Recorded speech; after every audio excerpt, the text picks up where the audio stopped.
UFP, the United Federation of Podcasts.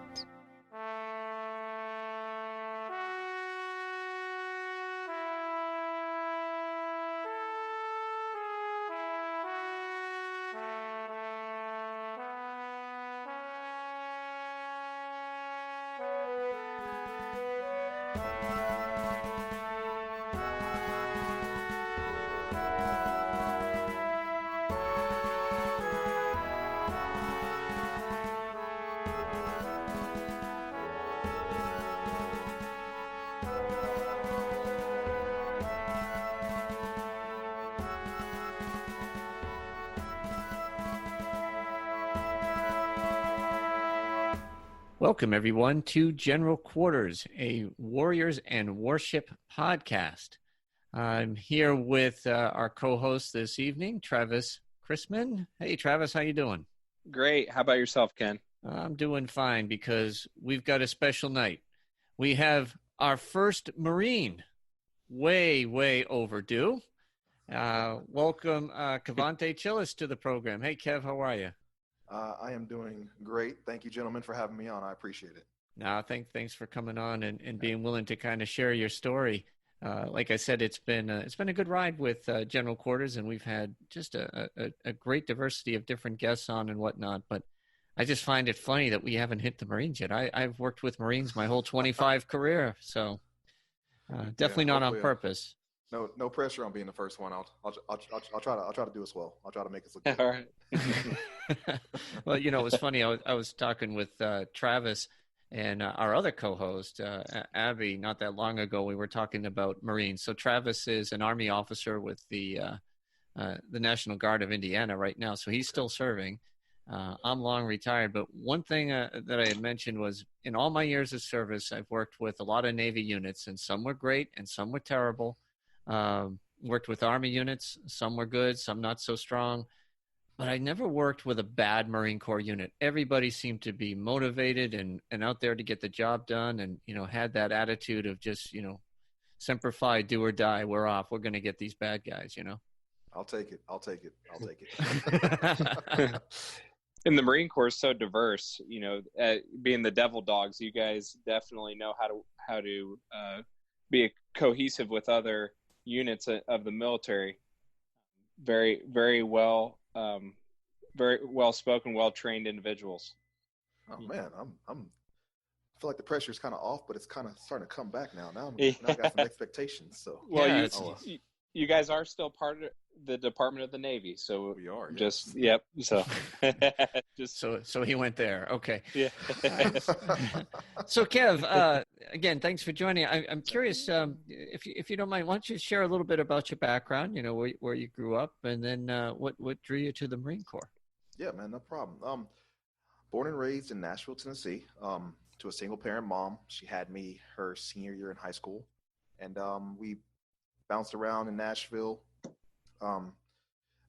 She's been married a couple times. Had a stepdad here, had a stepdad there, but just other than that, man, really pleasant childhood. Was well loved. Grew up involved in sports and arts and all kinds of like that. Had a lot of good support group, great friends. And as I got into high school, it really went and I don't want to make anyone feel old. My freshman year in high school was 9/11. So we watched that, and I remember immediately feeling like I needed to do something then. Of course, I couldn't. I was about 14 years old. But me and one of my best friends in high school were driven. We knew the moment we could, we'd go, and that kind of flowed up and down throughout the years of high school. We gained interest, lost interest, but that kind of military idea was in the background all the time. Of course, it wasn't the Marine Corps. It was actually the Army Rangers. We wanted to both be Rangers. Okay. And so we were dead set on going to the Army and being Rangers. And as we went through high school, we saw Ramadi and Fallujah, and we saw these things happening. We were following on the news. And graduated high school and didn't immediately join. My friend went to college. I moved out of my parents' house at 18, had an apartment, had a job, and just things weren't seeming to be lining up, and just kind of felt like I wasn't going anywhere. So around the same time, that best friend called me and said, I'm not feeling college, man. What are we thinking about some options? So we drove down to a recruiting station, and it was inclement weather. Army wasn't there, but the Marine was there, standing outside of the door. We went up to the Army recruiting door. It said closed for inclement weather. He said, we don't close for bad weather. Come in here. We walked in there, heard his pitch, and signed almost immediately. He actually was a little bit freaked out at how fast we signed. He was like, there's a lot of jobs in the Marine Corps. What do you want to do? We're like, we want to do the infantry. We want to go fight. And he was like, well, no, let's calm down. Let's look at all of our options. Let's get an ASVAB test, do all these things. Like, no.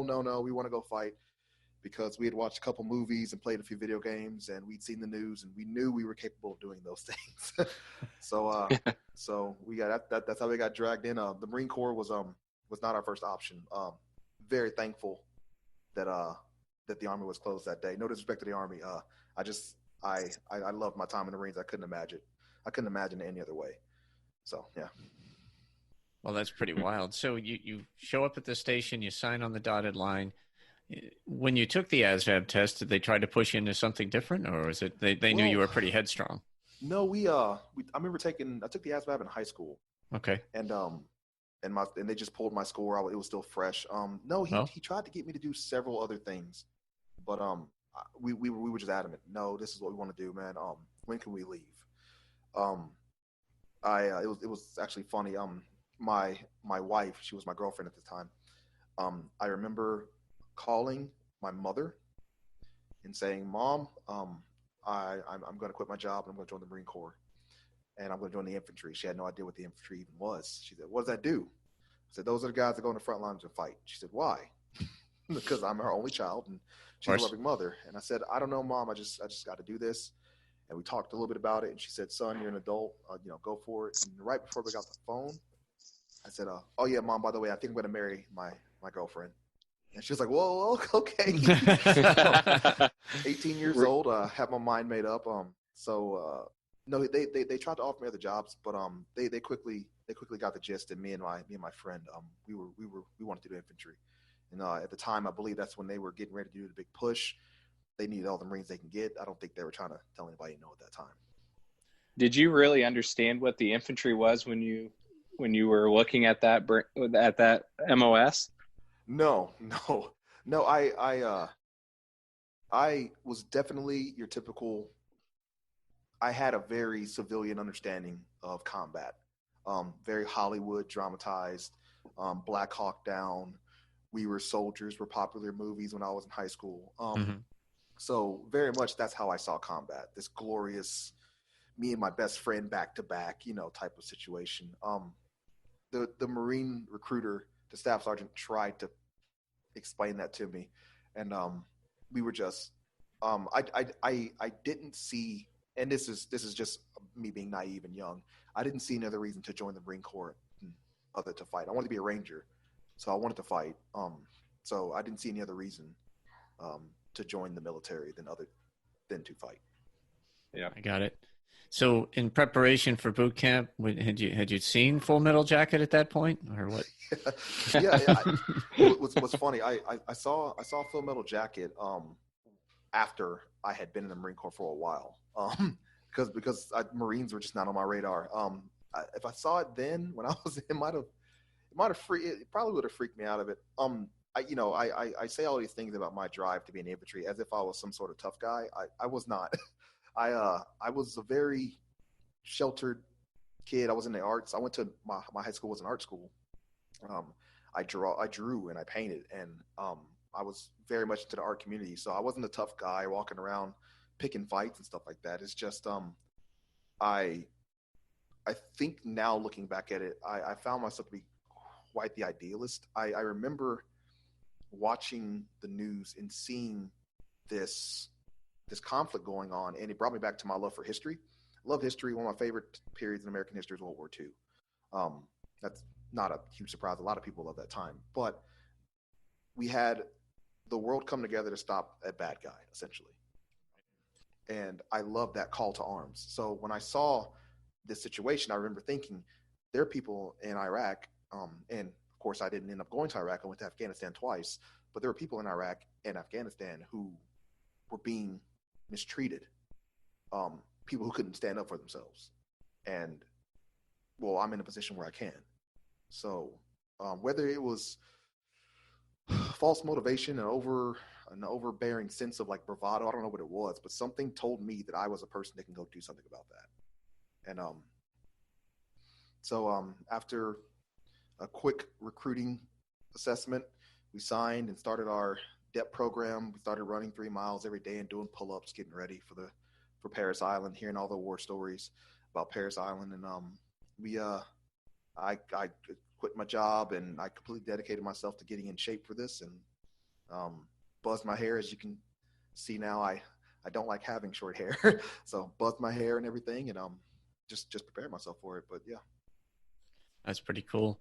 Everything you told me is not being a tough guy. It's called being noble, and a sense of duty and responsibility, I think, is something that I think it's pretty common to find when we talk to, our brothers and sisters who've served. Maybe when I enlisted, I'll give you a taste for my age. So I enlisted in 1984, and I joined because I had heritage in the Navy, and like you, I was a history person. I have a history degree, and as you see behind me, all the admirals in World War II. So it's a big deal. So everything you're saying, I can definitely relate to. I think it's probably not very common outside of the services. Some people might think it's over the top, but I think that's why a lot of people joined, especially after 9/11. It had a different feel. When I joined, there was quite a mix of folks joining for school. People thought that they'd never get mobilized or activated to things, and things really started to turn around really after Desert Storm. That woke people up. It's like, oh my God, we could get recalled, we could go to war, and it definitely changed some minds. So for you, you headed off to Parris Island. So yes. No Hollywood Marine for you. No Hollywood. No, I was on this side of the Mississippi, so I went to Parris Island. That beautiful, beautiful place I will never probably go back to. I've been to Parris Island. Yeah, it's rough, man. Jacksonville, yes, it's quite a place. And if we had more time, my adventure with the Marines down there was unbelievable. But it was like I said, I've always enjoyed working with the Marines. So walk us through. So you go through boot camp. Was it what you thought? Was it more than what you thought? Was it humbling? What was your reaction to it? I was thankful I went in with a buddy. I went in the buddy program. Very thankful for that. There was one piece of advice that my recruiter gave me that stuck with me my entire time at Parris Island. And any time I meet anyone who wants to join the Marine Corps, I tell them this about Parris Island. Of course, I haven't been there. I went to Parris Island in 2007. I'm sure it's totally different now. But I remember my recruiter saying before we left, he said, listen, they want you to pass, but they're going to do everything they can to make you want to quit. It's not a game, but remember that. Just remember, they want you to succeed.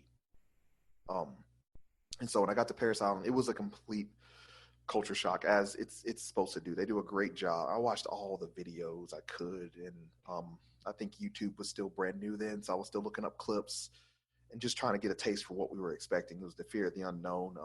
We get there, yellow footprints, shaving the head, phone call to my mom in the middle of the night, reading a script, not responding to her. They did a great job of that.